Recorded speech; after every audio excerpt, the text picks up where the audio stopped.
We all have our individual strengths and differences within the feminine and masculine fears, right? Like, I mean, for example, yeah, my husband is like a man's man, right? Like, I mean, he's the guy chopping wood, he's the guy whatever. I mean, he's also very like he's very intelligent, but like you put him in front of a computer and like what I might think is the simplest thing to do, like whether it's working with a program or whatever, he's not getting it. And I could be like, like, what's your problem? Like, why don't you just learn this? Or I can just recognize that's one weakness within him and, love him for that and sort of like, let me show you, right? Like, I mean, it's just sort of like I don't need to be teaching him a lesson, rather like he clearly is wanting my help. He doesn't want to admit that so much, but it's sort of recognizing these individual weaknesses like on both sides. He sees it in me too. So, and helping each other out in that way, right? It's not trying to change the other person or teaching them a lesson or Right. something. Dishonesty, disrespectful, discrimination, detached, dismissive. That's it. I'm done. Relationships can be messy. Are you having trouble with your personal or professional relationship? Not to worry. As a relationship therapist and coach for over 25 years, I have a lot to share. And so will my guest experts.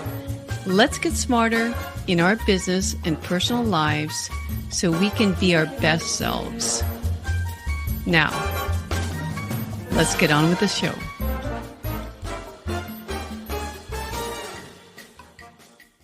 Welcome, everyone, to episode 70 of the Luella Young Show. So, you know me by now, and you know I'm all about seeking the truth. And that's why I am very attracted to the three women I'm about to introduce to you. Now, but let me make it clear at like right in the beginning that my version of the truth, what my version of the truth is. And so as a therapist, but also through my lived experience as being a wife and a mother and someone who's committed myself to living out my faith as a Catholic. But like this is my truth that men and women are equal in dignity, but they have a very distinct role. And when children grow up with the presence of both a mother and a father, they are going to be without if they're growing up without the presence of both a mother and the father, they are going to be missing out in the fullness of what family life was meant to be. Now, like I'm not saying that, if like the person is completely broken and and lost in the world, but I'm saying that they will experience more confusion, especially when it comes to like following some sort of moral code in life, or just maybe experiencing more of a peaceful way of going through life. So, in saying that, that's why I invited Katy Faust, Carrie Gress, and Ester Brooks. And I just by the way, I previously interviewed all three women on separate episodes. So I would really encourage you, if you haven't listened to those episodes, to dive into those again, because you're going to get a really in-depth, message of what these women are all about. So a brief introduction again. Katy Faust. Katy has spent years sounding the alarms on what happens when children are treated as commodities rather than the gifts that they are. And she's the founder of Them Before Us, which advocates that every child deserves both a mother and a father. And she challenges cultural narratives that prioritize more adult desires over children's rights. And then we have Carrie Gress, who is a philosopher, an author, and a mother of five, whose work dismantles modern feminism and restores a vision of true womanhood. Through her Theology of the Home project and her many books, she helps women rediscover their identity and invites us to reclaim what has been lost in our pursuit of autonomy. Then we have Ester Brooks, and Ester brings a gift of weaving scripture into the fabric of everyday life. And she's a writer and a speaker. She's also, I don't know, hosts a radio show. Is that Yeah, correct? Yeah. that's correct. Yeah, Guadalupe Radio. Yeah, Okay, it's right. yeah. Guadalupe Radio. Okay. And yeah, she helps to see that theology isn't abstract. You know, it's a lens in which we can find joy and purpose in marriage and family and work. So, with that, let's get on with it. Now, again, I'll just say like what I'm seeing happening in my office every day, just to sort of set a stage here, and why I really felt the need to draw all these three women together and have a conversation. So, what I'm seeing is women are burnt out and they're overwhelmed with the demands in their homes. And I feel that that overwhelm, and this is like actually, I just saw it in my office yesterday between a man and a woman who came for couples counseling. And her message was, we are on the brink, like we are losing it. And so her, you know, she cried out for help. And like she was parenting her husband in, you know, the office with me, like you this, you that, and you this, and completely moved away from her feminine sort of identity. And we lost Esther. Okay, I'm sure Esther will come back. She was, you know, just stating how she wants peace. And I'm hearing this over and over, you know, from women especially. There she is. Okay, she'll join us in a second. Oh, there we go. Welcome back. Sorry. That's no problem. Big Okay. teacher. Yeah. So just saying, you know, that's what I'm seeing. You know, and sometimes they'll even say things like in the pursuit of everything good, you know, I'm working so hard. I'm trying to retire my husband. I've heard that phrase, you know, retire my husband. You think that's gonna, you know, really help you out in life? Is you know your marriage is retiring your husband. It's so and yeah, they see that as a noble gesture, but also like the a great thing I'm also seeing, and this is why I think hopefully what we're saying today is starting to resonate in women, is sort of like I've been working also with a lady for a long time. She's a single mom. Her marriage ended, and I really think it needed to end, and that happened about 15 years ago. But she's finally saying to me now, you know what, I actually do really want a man in my life. Like she's saying just a few weeks ago, I can climb on that roof, you know, I can patch the roof, I can fix the faucet, I can, you know, discipline my child, okay? But I actually want a man in my life. Like I don't need the man perhaps, but I want a man, you know, to complete my life. So it's really good to hear her say that after years and years of being with her. And so yeah, I mean, to sum it up, I just feel like divorce is being like normalized, encouraged, you know, praised in a way for women. And yeah, I just really wanted to end and for people to see the truth. So, Carrie, I might bring you into this conversation first, then, in terms of, you know, that whole idea of autonomy and independence. You are just in the process of releasing a book, and it's called what, Wicked? Something wicked. Something Wicked.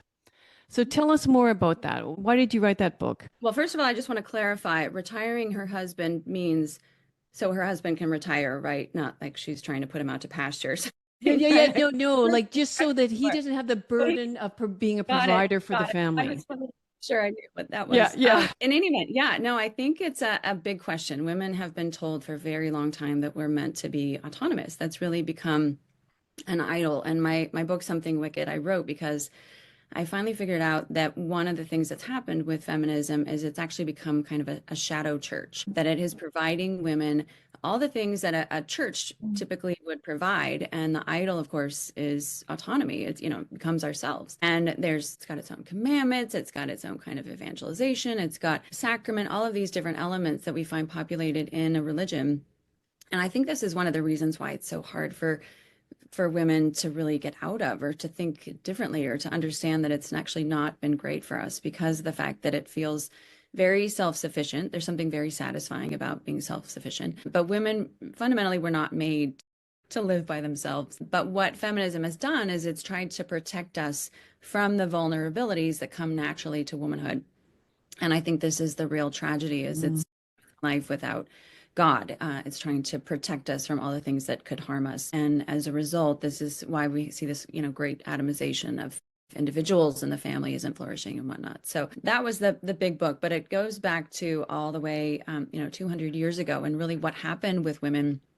It's very gradual, slow transition from the home being the center of everyone's life. You had entertainment, you had nourishment, you had business, family, everybody's at the home. And that changed dramatically with the Industrial Revolution, and happened very, very slowly, in such a way that, even something as fundamental as having children as an asset changed very quickly, because women flipped on its head, because women suddenly saw their children as a liability, that it was something that prevented them from doing what they wanted to do. So I think that was a major shift, and feminism sort of rushed in and said, this displaced feeling that you have is because you're not like men, because your life isn't lived out the way that men live their lives out. So rather than really dealing with the fundamental problem, which was, how do we help women really have a value and understand their value? I mean, women have tremendous value, and people have known it sort of implicitly throughout history. Feminism said your value needs to be in looking like men. And I think that that's where things really went off course, and why we're seeing so many struggles. But just to the point that you're bringing up, this incredible amount of pressure that women feel, that, our time feels like it's just always packed. A lot of that is because we're trying to do two full-time jobs at once. We're trying to both be parents, to be mothers to our children, and in some cases, as you mentioned, to our husbands, but also work 40 plus hours a week. And this just is not the way that women were fundamentally hardwired. We're trying to pack too much in so that we can pursue what it is that we've told will make us happy, which is this kind of autonomy, rather than really recognizing the beautiful blending that is meant to happen, the complementarity between male and female, and of course the ordered life that comes from that when you're raising children with a shared goal and vision towards everyone flourishing, instead of it just being, people that sort of live in a home feels much more like a hotel. People are coming and going and sort of living separate lives, without a shared vision. So I think that all of those pieces have really contributed to what it is that you're seeing on a practical level every day. Yeah. And, I want to circle around to the rituals and sacraments that you mentioned, and the whole concept of a shadow church. That's super interesting. And I want to ask you more about that a little bit later on. But Esther, maybe I'll ask you a little bit. We're not asking women to just be dependent on a man, are we? That's not exactly ordered or maybe of God's will. So how do you suggest women, like maybe a newly married couple, maybe a young, 28-year-old woman right now, newly married, who has worked hard for her, and I think all of us, we're all educated, well educated, and so I just want to, highlight, we're not saying don't get educated and just become obedient. Like how would you help describe that to a young woman right now? Like what are we are actually saying? I would approach this from the perspective of fulfillment and happiness. So everybody wants to be happy. I think that's how I always try to explain this to young women, because if we come from everything else, it's harder to understand. You need more of a background of whatever, feminism, and to understand what happened really. But I think for me, in my experience, it has been easier when I just talk to young women and say, you want to be happy, right? Mm-hmm. So in order to be happy, you need to be what God made you to be. If you try to be something else, you're not going to be happy. Mm-hmm. And everybody understands that. And and then what I try to do is explain, we have been told from very early, from when we were little girls, that we could be like men. And maybe our mothers told me that's differently, but most people around us, more adults, told us that, and only that. They never talked about the side of being a woman, what it meant, etc. But but instead be a strong woman. You can do it. You can be like a man, etc., etc. And so the really identity of what a woman is has been hidden by all these people around us that have never told us what it really is. And so then, like Carrie said beautifully, then we are just trying to be two things, men and women. And by the way, what happens when we do that is then we don't allow men to be men.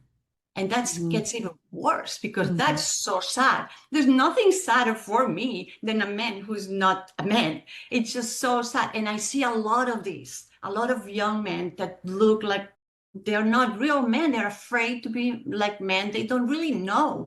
They have been raised by feminists that don't know what to be a man is because they only talk about how women can be men. I mean, that's a little bit exaggerated, but that's how.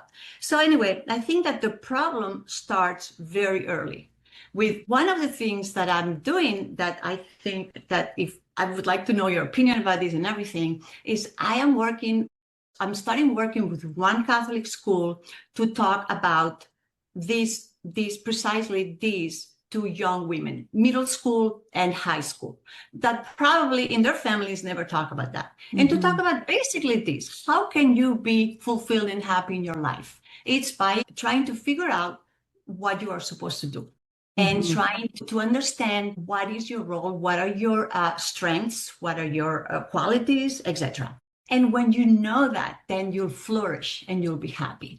And some of those qualities, of course, in the Catholic Church, we have so much written on that and the feminine genius. And of course, and you read Genesis and you understand the word helper, what it means to be man's helper. I mean, I'm going on and on and on. But all these things are important in young girls because then they will try to think about their future as, okay, there's going to be a period of my life that's not going to be very long. It's going to probably be maybe 20 years, 15 years, 10 years, where I'm going to have children and I'm going to have to make a decision on how I'm going to raise the kids and how time I'm going to spend with them, etc. This is not the whole life. Probably these young women are going to live to 100, right? Or 95.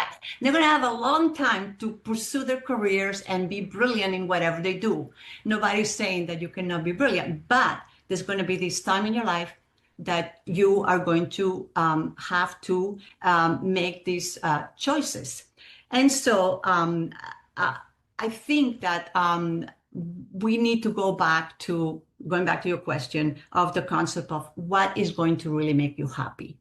Because we see a lot of young men and women today that are very unhappy because they don't really know who they are. No, great answer. It's I know, like I say, I think we've been told a lot of lies when we were growing up as young women in terms of what's going to really make us happy.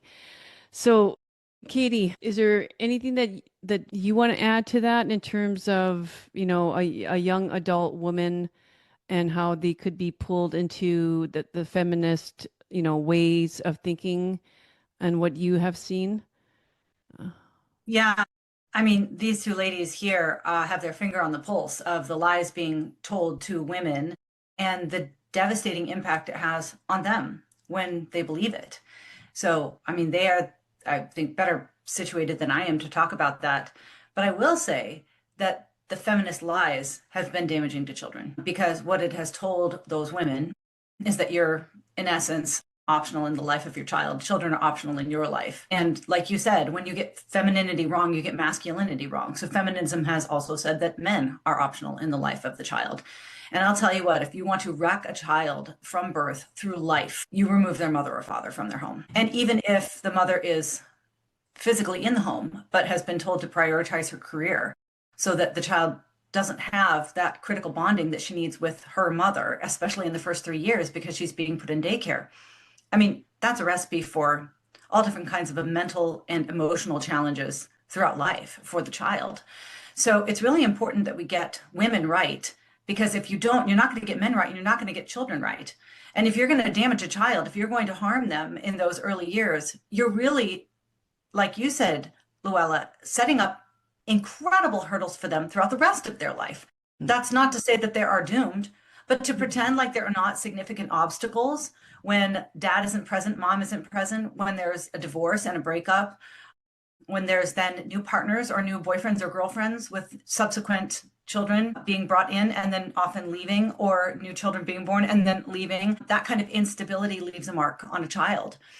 You know, I think a lot of us are probably moving in circles with people that are striving to be in healthy marriages, that are raising their children married to the child's other parent, and understanding that this is a good, not just for society, but especially for their child. But I see the fatigue from women and mothers. And part of that is okay, because when you're pouring yourself into a project that, especially at the beginning, requires such high investment and high sacrifice, that's important. But it shouldn't be a task that is so demanding that it depletes you to the point of not being functional. But what's so interesting, not interesting, but awful, is I spend a lot of time reading comments, especially, or receiving comments from people who see the comments or who are living it themselves, where they don't have the supportive marriage of, they're not raising the children with the child's other father. There's this horrifying Facebook page called I Regret Having Children. And it's all about, yes, it is all about how terrible their children have made their lives. And, you know, they're absolutely maxed out. They're emotionally spent. They can never get away. Their children are so high demands. Their children, they had a great life before. Now their children have ruined their life. And I mean, a lot of these people are very clearly on the brink of a really serious breakdown. But when you read through that, and everybody posts anonymously because everybody's ashamed of saying the kind of things that they're saying. But then when you read through the comments, what you realize is virtually none of these women are raising their children with the child's father or, you know, with the child's mother.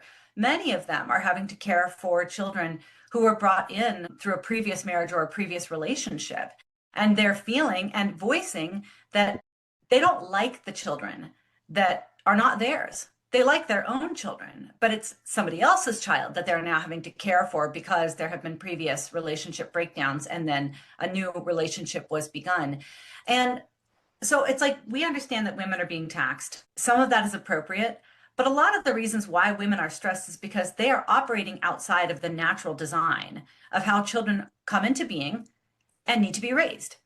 And that is that children come into being when the gametes of one man and one woman fuse to create a new human child.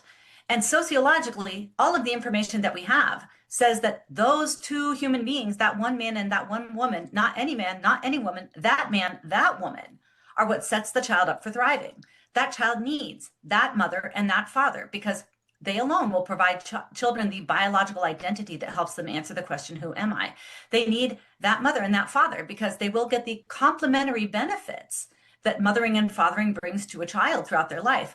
They need that mother and that father because those two adults alone are statistically the most connected to, invested in, and protective of them. So there is a system, there is a network, there is an ideal, there is one way where you're going to raise the child that will statistically set them up for thriving. That's not to say that, you know, that's not to say there's a guarantee, but there is a statistical guarantee that this is the vehicle that will most protect child rights, child well-being, and child thriving. Even within that ideal, it can be taxing for women early on.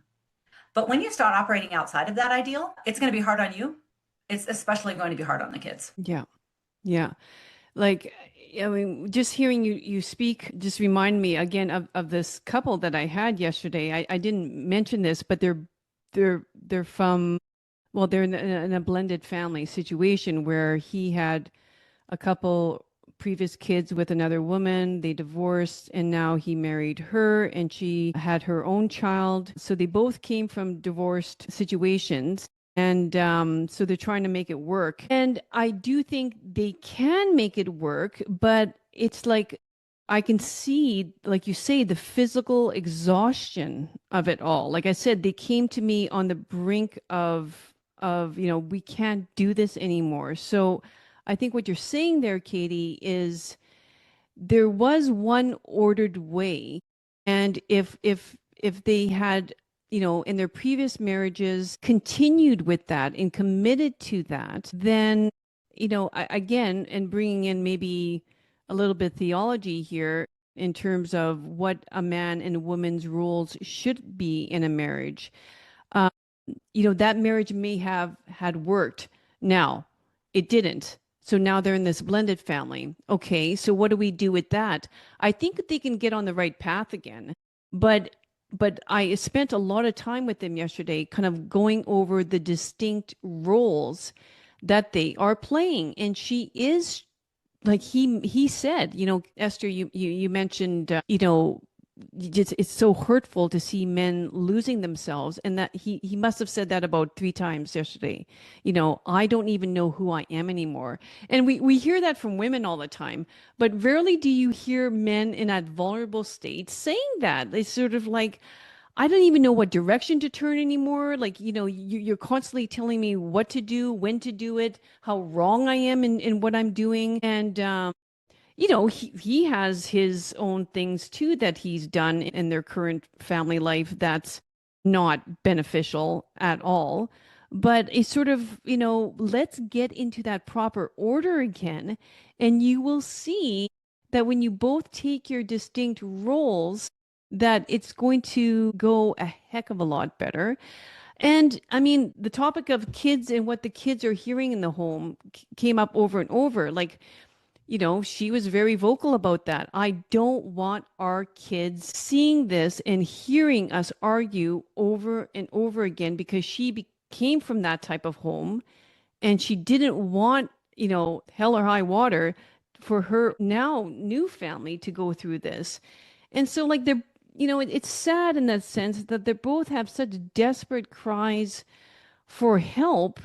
And I'm really hoping, well, they did agree to committed therapy now, weekly sessions. So I'm really hoping for the best for them. But there's so many other things I can say, but let me just leave it as saying, their willingness to try to see or appreciate each other's needs, their biological needs as a man and as a woman, that I hope now can sort of help them through this. Yeah, I don't know.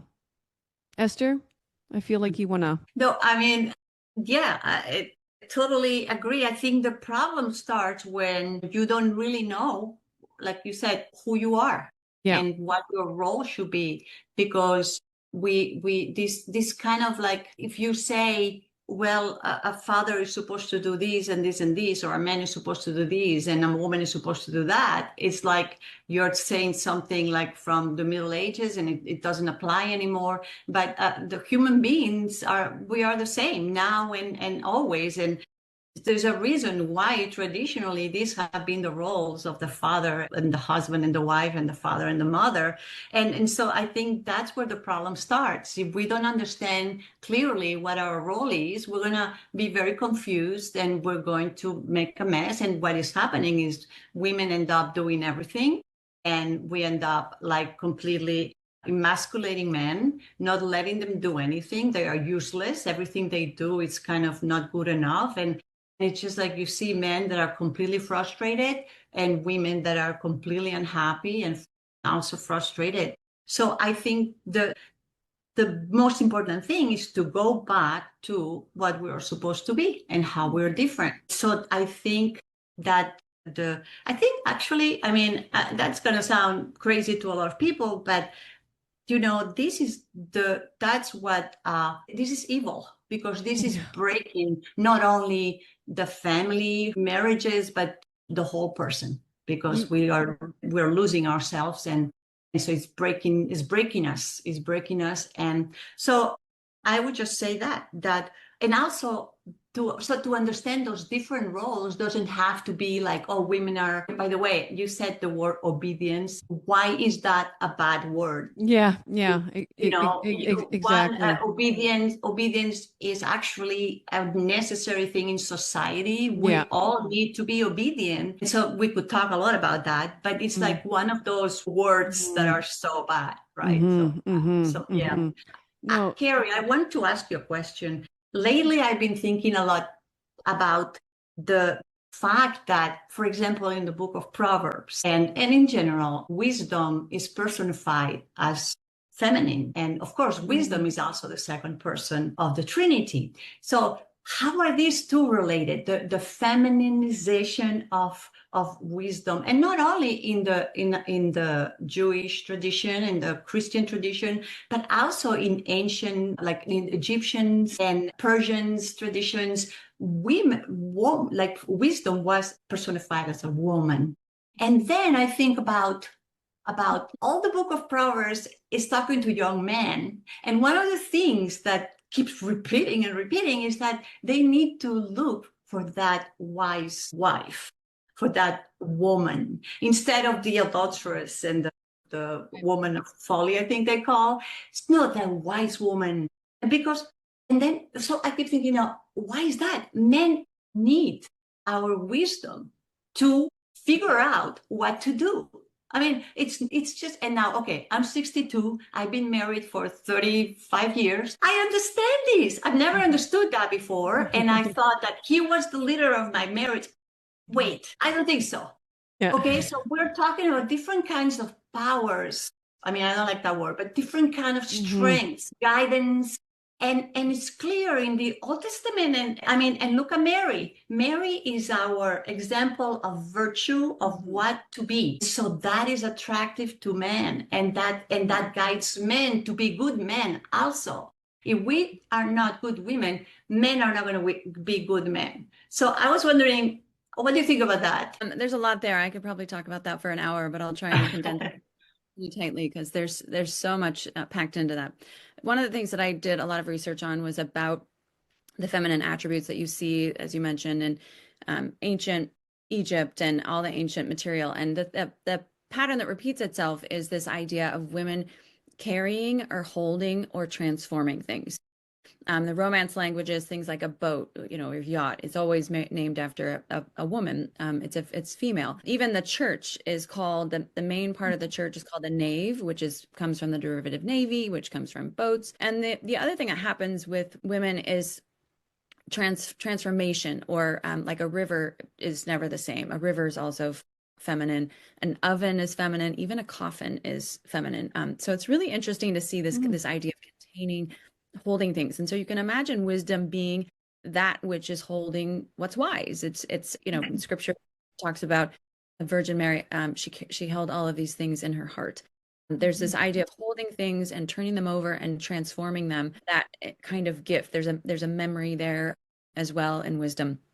And of course, scripture also talks about this idea that men are to leave their home and cleave to a woman. So they're not expected to cleave to someone who's flighty or not stable like that. I think that's a really key point is, if we look in our culture today, we're not seeing stable women. We're seeing flighty, distracted, all the things that we don't want in women. And yet women have this deep capacity to internalize things, to be able to draw on the things that they've learned and experienced and seen, and really be wise. And I think that's, there's so many things we could say about even just the way that women are always striving to be younger than we are, instead of really embracing, well, what happens with age and experience and all of that. I mean, there are many things that I know just by virtue of being a mother that I've grown interiorly through my own virtues and whatnot that I never could have experienced or grown from if I didn't have 5 children. So, or even one child. So I think that's part of it, is just really recognizing what happens with women, because we want to embrace things, whether it's wisdom, ideas, experience, and yet we haven't. That's really where one of our gifts is, the wise woman that you can go to, and this is actually something I spent a lot of time looking for, was wise women in our culture. And it's very hard to find, actually, women that you want to just sit down and like, can I just talk to you and have you help me process a problem? Because looking for quick fixes instead of something that's really built on depth. And so anyway, I think that kind of gets to it. So without going out on much further, I think that's part of it. It's just this idea of holding, nurturing, and that very relational dynamic that women are engaged with. It's not just abstract ideas that we devour, but it somehow becomes part of us. It gets held within who we are, and that's where the wisdom comes from. And feminism has completely obliterated that. That's not part of what feminine woman is. And that's amazing, because this is like the best thing of us, I think, to have that wisdom, which is equal to the second person of the Trinity. It's compared to in scripture, that's the biggest thing you can be, a wise person. So I just wanted to mention that, but yeah. No, that's beautiful. And before I bring you into it, Katie, like you just reminded me Oh, in that I have a whole nother question for Carrie. I didn't know we could ask each other questions Oh because yeah, like yeah. I want Carrie's Oh thoughts. no, I started the trend here. So I love it. It's good. Okay. Well, just before you do that, like I just wanted to like you reminded me that even though like in the session that I had yesterday, the man was so desperate, like part of him I know just wanted to run away, but he didn't. He came into the session. She wanted to run away, but she said, "No, I committed to these vows. I'm not, like I need to work this out." But he did say during the session, he said, almost in a way of breaking down, he said, "I left a marriage where the woman wasn't a good mother. She is." And he said, like, I need that for my children. I need that for my children. And it was such a beautiful statement of love for her in the sense that, like she felt like she came from a broken home, but she's a woman. So she has still that potential, like to be very wise, in terms of this new blended family. And she's doing a great job with that. So, yeah. And it just shows like, if we don't get this right, like you say, that there's an evil that's going on right now, Esther. And if we don't get this right, like we're going to have one disordered family into another disordered family, like in that generational trauma, we got to straighten it out. So, Katie, go ahead and ask Well, your and question. I actually would love all of you guys to answer this question because I have an answer in my mind that I think mostly holds true, but I'd love to hear what you guys think because you guys have thought about this from different angles and, therapeutic, biblical, sociological. But if you could pare down the difference between men and women, how would you say this is characteristic of men? This is characteristic of women. Not talking about their size. Get beyond, if you can, Mm-hmm. kind of external like manifestations in their bodies. Mm-hmm. What is the essence of masculinity? What is the essence of femininity? You want me to start? I'll take it all. Well, if you want to answer it first, that's go No, right ahead. I don't, because I Okay. want to. So this is fascinating. One of the things that I think is most important about men, the three P's, procreation, protection, and providing. I think that summarizes it really well. I've had women come up to me after talks and say, I took all the purpose from my husband's life because I take care of all of those things in our family, or I don't acknowledge them in his life or whatnot. I think that another important piece about the masculine, however, is that they have a very hierarchical understanding of the world. And there's a fantastic book by Joyce Benesford called Warriors versus Warriors. And it goes into this explanation of, men understand things in a hierarchy and they find a place for every man in the hierarchy. Like this is one of the things I really admire about men is that they recognize the gifts that are around them and other men, and everybody's got a role to play. Like they know how to like structure that. Women, on the other hand, I think we're maternal and nurturing, and I think we're dialed into small details about human beings that men are not going to notice. But we're also communal, and I think this has been one of the problems is we like this idea of egalitarianism, and this is what makes feminists so uncomfortable is this idea of hierarchy and the patriarchy. Hierarchy. So that's one of the fundamental things that they want to collapse. And you see this very early on, this idea of how do we get rid of a hierarchy? And that's been at our own peril. I mean, I think this has been done real damage to women because we need both to structure society properly in an ordered way and consequently our homes. But one of that, and this is the last thing I'll say because I know there's a lot more I would love to hear what you guys think about it too. The last thing I will say is that I think it's fascinating to look at the different roles that parents, men and women have, mother and father have with their children. We've been vilifying the patriarchy for so long and, toxic masculinity and making it sound like it's awful, this awful thing. But if you look at if a woman just raises a child by herself, what you end up with is sort of this default ghettoization is the language I've heard used. I don't know if that's the best term. I haven't thought about it, but it inhibits the children because they do not have the right kind of gatekeeper for their gifts. So they end up squandering them when women are in charge. And this is the beauty that the father brings, because a father says, either you need to hang on to that and protect that gift in your life, or you need to get out there. It's time for you to be out in the world. He's like I've heard this description of him being like a hydraulic dam, where he's allowing certain things to be released and other things to be contained properly until it's time that they be used. A mother doesn't have that natural instinct because she just wants to hold on to her children, and it doesn't allow the child to have both the nurturing that they need to feel loved and to have a place from which they're going out into the world, and then of course the father pushing them out into the world. I think it's easy to see really a lot of the faults of feminism when you say we're just going to ignore this whole aspect of gifts that men have and try to make them more like us while we try to become more like them. So that would be, I think, just in a nutshell, kind of how I would describe the differences, I think. Yeah, that's great. I would just add one thing.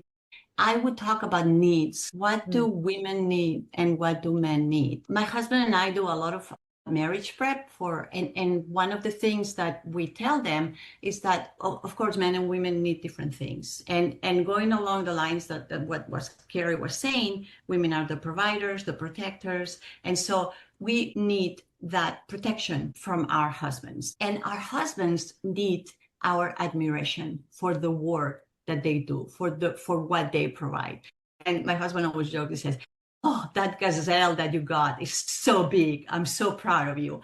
And so we need to admire that. And when men feel admired, that all they want is our admiration for all the things that they accomplish, for all the things they bring to the home, for all the protection that they give us, etc. Because the only person that's going to tell them that they really care about is us. And so that's our role, to make our husbands better providers, better protectors, better all the masculine qualities. And then we need to be, the way we talk about it is adored. So the husband has to adore us. We have to be the only ones. We have to be, like not only protected, but loved to the end, to death. Just like, the what we talk about, the church and Jesus. So Jesus loved the church to the end. He died for the church. That's how husbands are supposed to love their wives. And that's simple. And so if we understand this, and of course, like in my marriage 20 years ago, I didn't understand that. And I was trying to fight that all the time. I was trying to be like successful and amazing and doing that. I was not letting him love me, and I was not letting him protect me. I was not admiring him. I was like, "Oh, you did it like this. I would have done it like that." And all these little things that emasculate them, and then they are not happy with us. It's not attractive, and we're not happy with them because they are not, adoring us and loving us to death. So I discovered that now, later, when I let go of that brainwash and I just say, "No, I'm going to let you do what you're supposed to do." One of the things that I discovered, and that I know and I know that I forgot, there's a great book, but I forgot the name of the author, but about the word submission, which is another word that is like, whoa, careful. I discovered the beauty of submitting to my husband who would die for me. And I'm not talking about, this is not like being a slave of another person. No. This is like my free will. I agree to the will of my husband, not in everything, because I'm human, I'm not perfect. But whenever I'm able to do that, I feel peace in my heart, I feel joy, I feel happiness, because he is supposed to be that protector and that provider, and the leader of my marriage in a way. But now, but it's not like black and white, because with my wisdom, with my feminine qualities, I am guiding him in a different way, and he's guiding me in another way. And so I think in a way, men are way more submissive to women than we are to men. When a man comes home, he just wants us to just be all over them and just admire them so much and respect them. And they submit to anything. if I say something wrong or something that he doesn't, it's like they get injured. We think that men are so tough, and no, we all have a heart. Men have a heart too, and they need that from us. And we have that power, and we are not giving it to us, and we are doing so much damage when we don't. Yeah.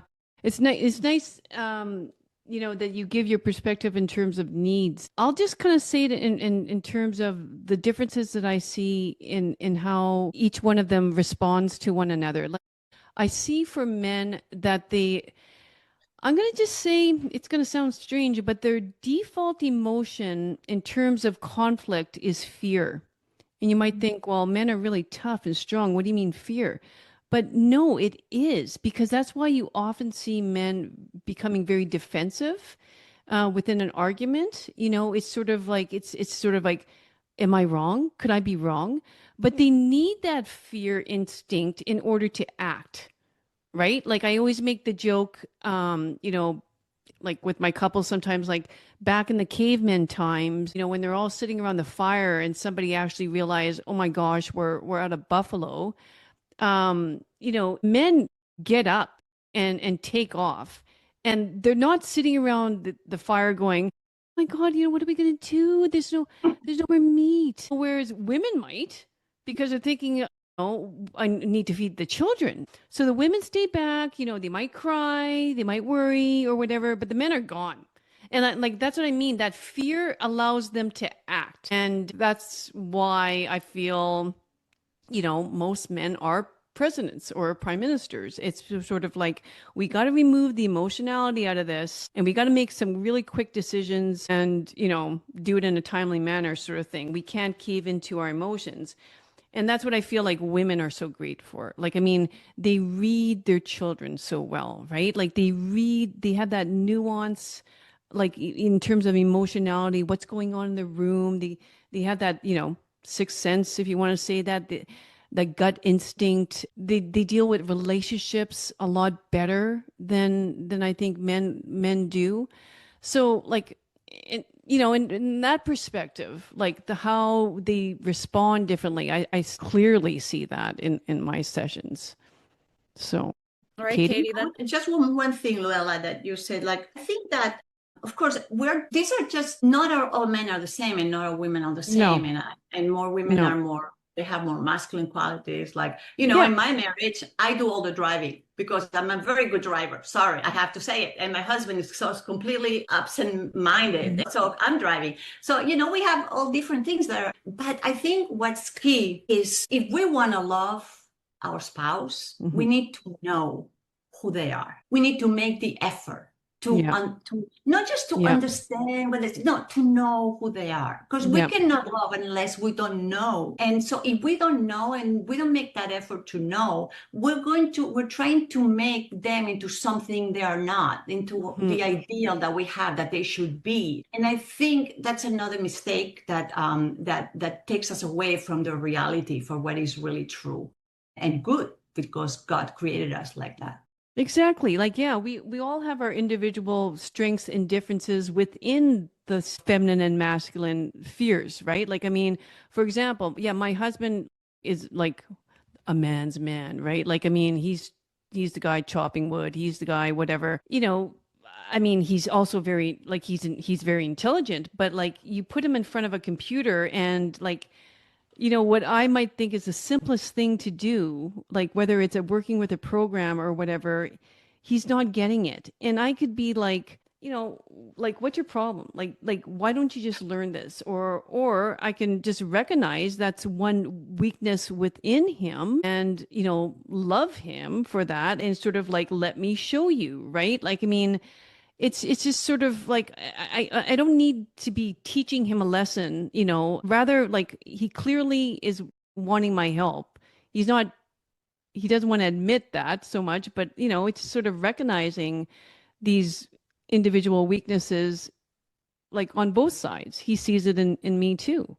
So, and helping each other out in that way, right? It's not trying to change the other person or teaching them a lesson or something. Right. So Katy, what? Yeah, kind of. Well, it's interesting listening to all of you guys talk, because I I am like, what can you get down to the essence? And whenever I say this, people just totally freak out because they're like, well, I know exceptions to that. And I'm like, well, you kind of do, but Yeah. you kind of don't. And part of it is because we've socially conditioned to these things, we've tried to socially condition them out of. But if I had to be like distilling the essence of masculine and feminine, it is men are initiators and women are gestators. And the initiation, you can see it in protection, provision, procreation.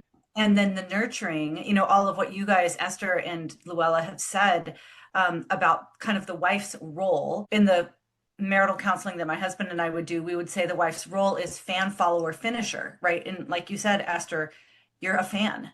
Like you're cheering him on, you're admiring him. You're a follower. You submit when as long as he's not doing anything sinful, right? You're going to submit, you're going to follow him. You're not going to buck his authority all the time. And then you're a finisher. Luella, what you just said, all of us know more than anybody else our husband's weaknesses, the things he's bad at, the things that he could do better. And we can either see that he's gotten himself 70% of the way and then we can critique the 30%, or we can just say, thanks for getting the skeleton budget put together. I can take it from here. And, you know, we finish the areas where our husbands sort of fall short. And I would say all of those sort of have a gestating aspect to them, right? And obviously you can see this the most clearly in the physical act, right? He initiates, she gestates. But I actually think that dispositionally, that is kind of the masculine and the feminine genius.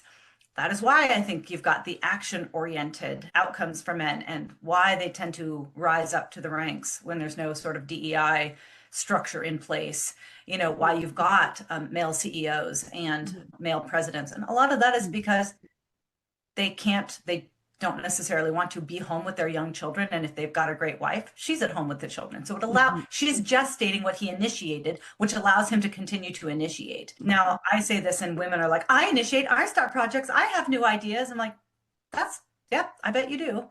I bet you do. But I think that the reason why I work with a lot of different organizations have massive opportunities for women, some of them, some of the CEOs are female, most of them are male, all of the assistants are female. All of them, because you have the CEO, most of them male, that says, hey, we need to work on this project. Let's make sure to get something on the calendar. He initiates the action and she will gestate it. She will say, I will put it on your calendar, get you the notes to make sure that you're prepared for it, and make sure you remember all of the names of the people you're about to talk to.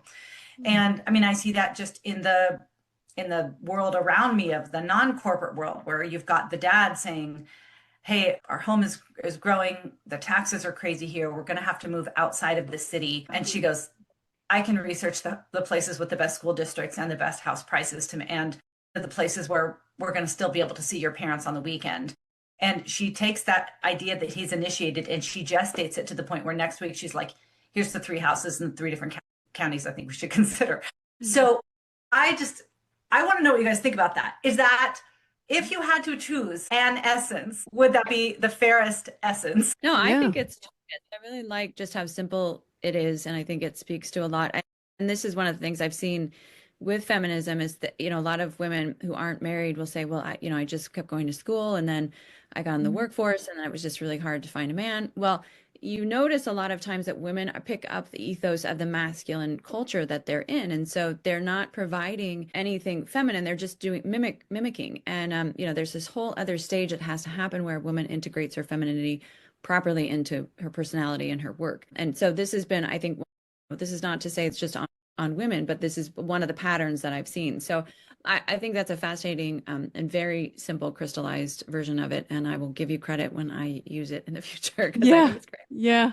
Exactly. It's not a Katy original. I heard it on a podcast and I had to think about it and I had to say it out loud a couple times and then get smacked for saying it, but then decided I think that I'll keep saying it. Yeah. But I feel like it still needs some testing, you know? But I think that's the piece that's missing is motherhood in the whole conversation. I mean, this is why people can't define womanhood, because they don't want to say a woman is a mother. But if you can understand it in a much broader sense, motherhood isn't just having a biological child or adopting a child. It's kind of a mode of being. It's a spiritual, it's mentoring, it's psychological. There's all these different ways in which we're meant to mother other people. And so I think that just is such a great distillation of it.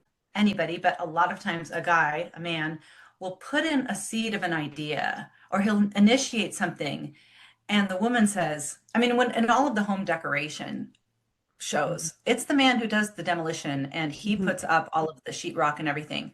And then the woman just beautifies it. Mm-hmm. But this is also what happens in the spiritual life. Like if you look at Mother Teresa, tiny idea came to her in prayer, and then she gestated it until it becomes the missionaries of charity, which are obviously huge Mm-hmm. and all over. Yeah, so I love that. I think that's really there's something very simple and something easily apprehended in it. Right. And I think that's, again, it's not like I know what you mean, Katie. Like sometimes if you say something on a podcast or whatever, it's sort of like, I mean, they don't see it as a generalized statement. They make it such a like, oh, how could you say this? Or like, let me rebuke it with this example or whatever. But in general, yes. I mean, let's like, how about all of us, if there was a family vacation planned? I mean, I can probably guess that most of you are the ones, you know, I don't know, planning out where the stops are going to be or what hotels are going to be because, this child really likes to swim. So, we're going to need a place like that and blah, blah, blah, blah, blah, blah. I mean, the man's more like, okay, well, we got this many days, we want to see these three places, and it's just more like, well, as you say, much more black and white. Now, okay, Esther, I have a question for you. Like, I think I have my own idea, but why do you think only men should be priests? Whoa! Loaded question. My goodness. Well, it's not that I think that. It's Right. that, yeah. Right. But That- the Catholic, like, I mean, this is more from I mean, a Catholic stance and the Vatican and Catholicism over the last 2,000 years. yeah, that's, that Gary, you correct me, but if I'm wrong or if, but this is something that it has been like that. It has been like that since the beginning. And I don't fully understand why there have not been changes. I don't think we need to change that. I don't need that for my practicing my faith. I think the only thing that I think is that in our church there should be more involvement of the lady. We should not leave all the work for the priests. So it's great that the priests are men. The thing that I think should be more active is the lady, men and women. I think women have a lot to offer to the church, and we could do a lot more than we're doing right now. But I don't think that involves becoming priests. I think the role of a woman in the church is different. And so, all the like you were talking about that everything in the church is done by women. Everything. I mean, the parish work, the only role of the man is the priesthood, right? Yeah. So I don't have any problems with that, but I think that maybe more of the influential work, not so much the organizational and the running things, but more of the thinking and everything. I think it would be great if we have more of that woman perspective in it. But I don't have a problem with priests being men and not women. I think that that's the correct way. Yeah, just sort of like the lens of masculine and feminine, though, like I'm trying to like, I mean, to me, it again speaks of the men sort of being the head of the household, with priests being, the head of their parishes.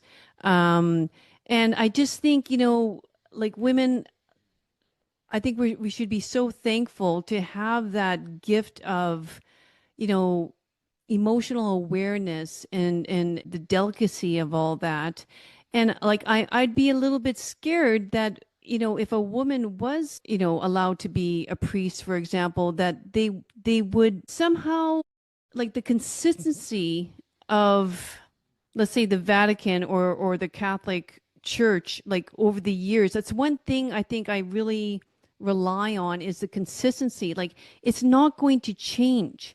like what was, done or it's in a certain way 2000 years ago is not going to change. It's sort of like I'm not going to wake up tomorrow and hear from the Vatican that, I don't know. Yep, we approve all gay marriages or something like that. It's sort of like what? What?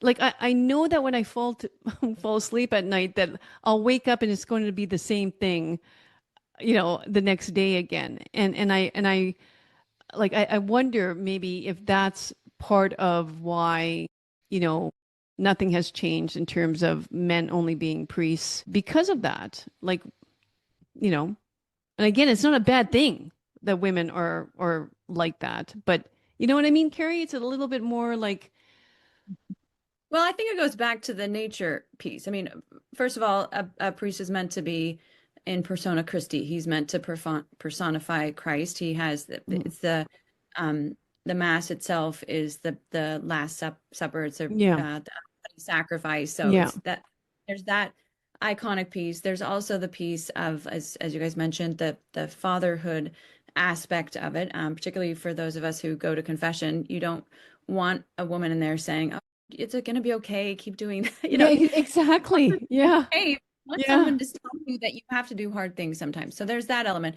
The other piece is really even just, I think, structural. And of course, we know in the church is just as willing to canonize a woman as a man. So it's not something sexist. Right. It's a question of the human nature of the person and the fatherhood aspect of it. And I think that even just looking at the hierarchy of the church, I mean, it's really a remarkable thing that, the Hmm. patriarchy feminism has been fighting against is fundamentally the church. And who's at the top of it? Jesus is actually at the top of Hmm. it, Hmm. to sanctify us. But it's this really remarkable structure because there's dioceses all over the world. It's a beautiful way in which you've got this pattern, and every priest can go back through the bishops and has this, there's apostolic succession that Hmm. goes back to the first apostles. So Hmm. it's a interesting dynamic to see how not only does it expand through space, but also through time, historically going back to the very first followers of Christ. So there's a lot of different facets to it that I think are really, really interesting. But fundamentally, there's something very important about the role of fatherhood and how, people need that to be able to know who they are and to be out, living the faith in the world. That's the push, I think. So, Luella, can I answer that from a Protestant perspective? Yes. Yeah. So scripture makes it very clear that elder is a male only role. And in the Protestant tradition, typically we've equated pastoring to eldering, which is fine. But that office of who's at the head of the church is a masculine role. It is a male only role. There were different words that the writers of the New Testament could have used when they were connoting who should be the elder. And they chose a word that didn't mean mankind, it meant male. And so biblically, you're going to have a very hard time making the case that that office can be held by a woman. Now, there are different denominations that may disagree about that, but it's very interesting. All of them do have to come down to, did the Bible really say? And so what we see is that there are some denominations that have allowed for female pastors that have not compromised on biblical sexual ethic. But there is no denomination that has compromised on a biblical sexual ethic that did not first compromise on female pastors. And so there seems to be a connection between going soft on the mandate to have men only at the head of the church and the permissiveness around sexual immorality.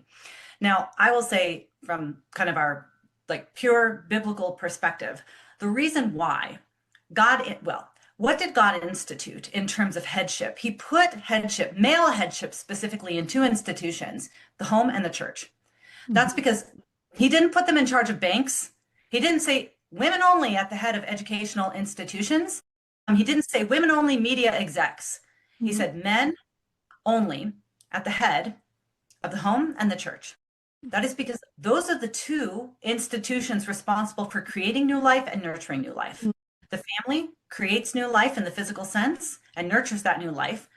The church creates new spiritual life and stewards that and shepherds that spiritual life.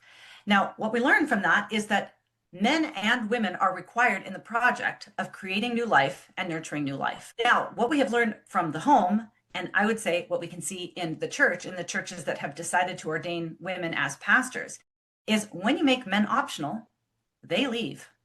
And like you said, Esther, women are eager. We have always been the ones that have done the work, right? We're the ones that are stepping up and running the soup kitchens and, doing the memorial services and making sure that the communion is ready. Well, in our church, like the women will prepare the communion, right? They'll get everybody ready for the baptisms, and like we do the work. There's endless amounts of women that are willing to step into any and every role in the church because we're doers. We're gestators. We are helpers. Okay. So when that office is opened up to say, well, men and women can do it, women will say, I'll do that. I'll totally do that. Okay.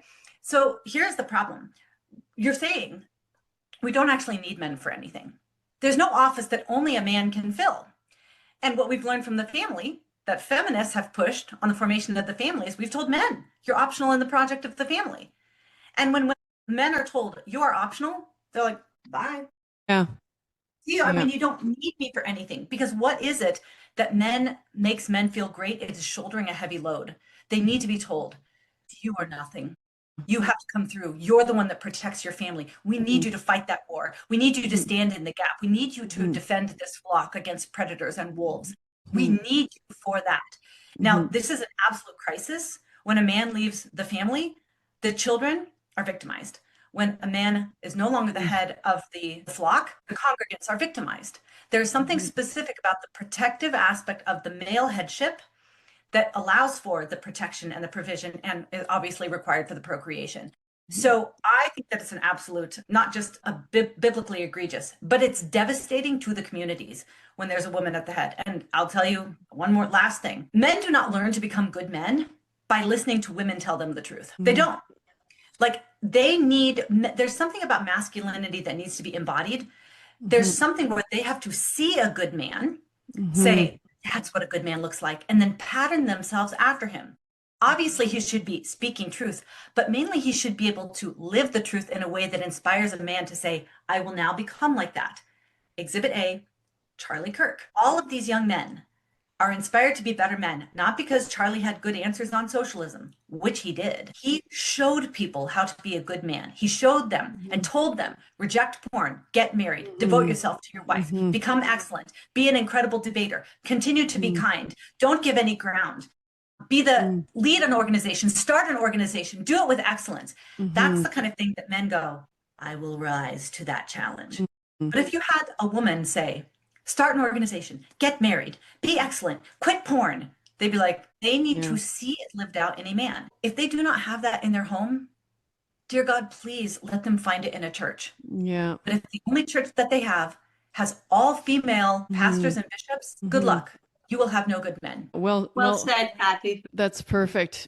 I know it's sort of like if a man doesn't have some sort of challenge, right? Like they just fall apart. I know it's like, so for that, again, bringing it back to that couple I had in my room yesterday, like he saw that he was meeting the challenge of a provider, but I don't think he felt like he was meeting the, and procreation, yes, but I don't think he felt like he was filling the role of maybe the problem solver, because she kept on, because you said 3 P's, right? Carrie, procreator, provider, and protector. Protector. Right.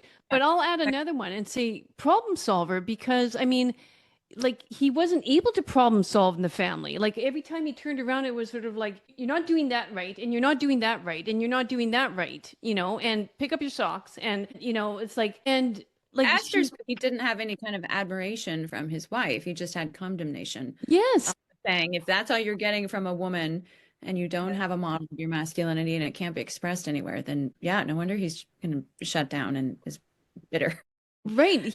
He's not getting the respect that he needs as a leader of the house. I mean, even if he wasn't so great at a certain task, maybe he was clued out in certain areas, or maybe he was a really poor, driver, like, or whatever, and the 17-year-old is better than he is, for example. You don't put him down in front of the 17-year-old, right? I mean, and I think that's what that's where so many couples get it so wrong. It's sort of like, maybe he is failing, maybe he is weak in a certain area, but you don't say that in front of the children, because that child needs to adore him as a leader of the family. and always feel very secure in the sense that, dad's got it right. I want to be more like dad.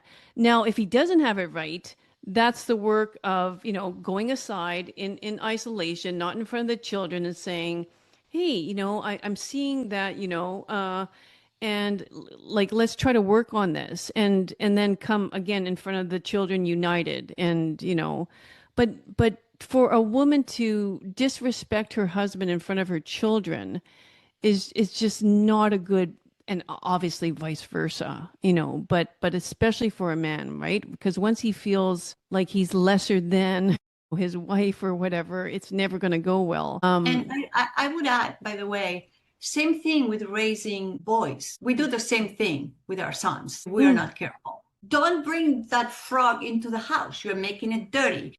Don't be so rambunctious. Don't climb so much. Those are masculine qualities that need to grow so that they can become great men. And we as women, and I was doing that, and little by little I realized, wait a second, this is a good thing that he's bringing this snake inside the I just was freaking out. But look at how brave to just go and just do these, and he's bringing it for me to say, wow, that was amazing.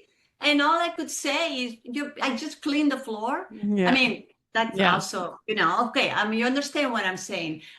We are not capable because we have been brainwashed for so long. This is not a new thing. This is like the devil has been working on this for a long time.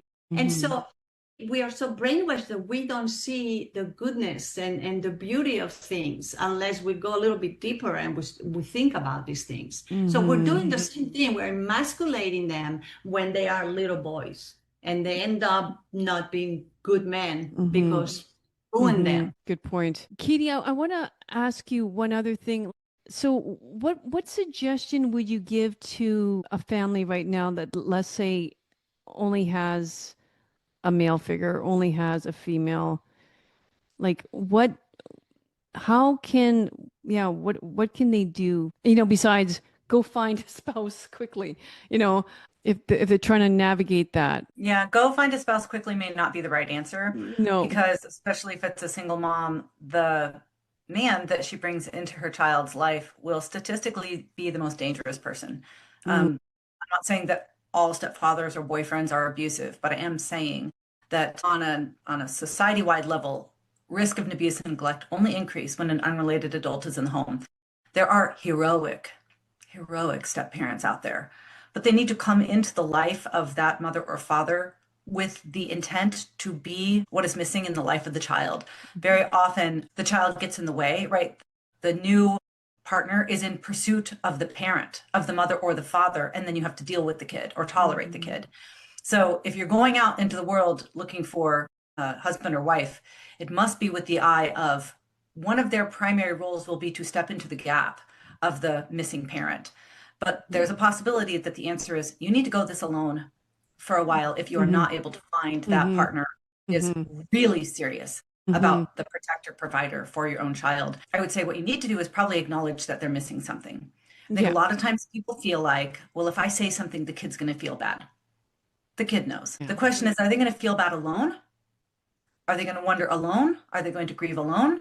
Or are you going to enter into that space with them and say, you can tell me everything, even if I'm the one that caused your aloneness, even if I'm the one that caused your loss, because I chose to have a sexual relationship before I was married and your dad bailed. Like, you can tell me that. I'm not going to be defensive. I'm not going to be angry. I'm going to acknowledge it so that at least as you're processing this, you're processing it with me, not the internet, not your friends, not an activist.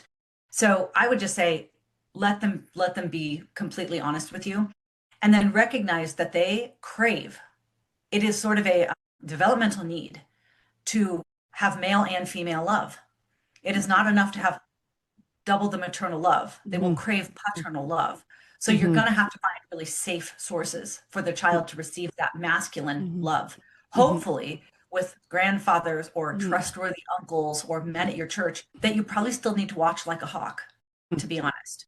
But you do need to find a way for them to meet that need of male and female love in a way that is safe. You need to be vigilant but hopefully you're going to be able to find people in your community that can help with that. And let me say, I have to jump into another call.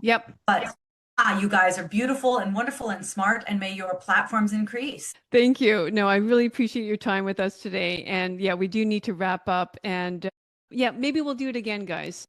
I think we shared a lot of good information today. So thanks so much for spending time with me today. Thank you. It was a pleasure. Thank you. Nice to meet you all. And I will say everything about these people here, I will include in the show notes. Okay. So you can easily find them. Okay, guys. Thanks so much. Everyone else, see you next week. Bye. Thanks for tuning in to this episode. Remember that you can watch the full episode on YouTube, where I plan to hang out the most. Your feedback and suggestions for future guests are incredibly valuable to me, so please don't hesitate to post a comment. You are an integral part of this journey.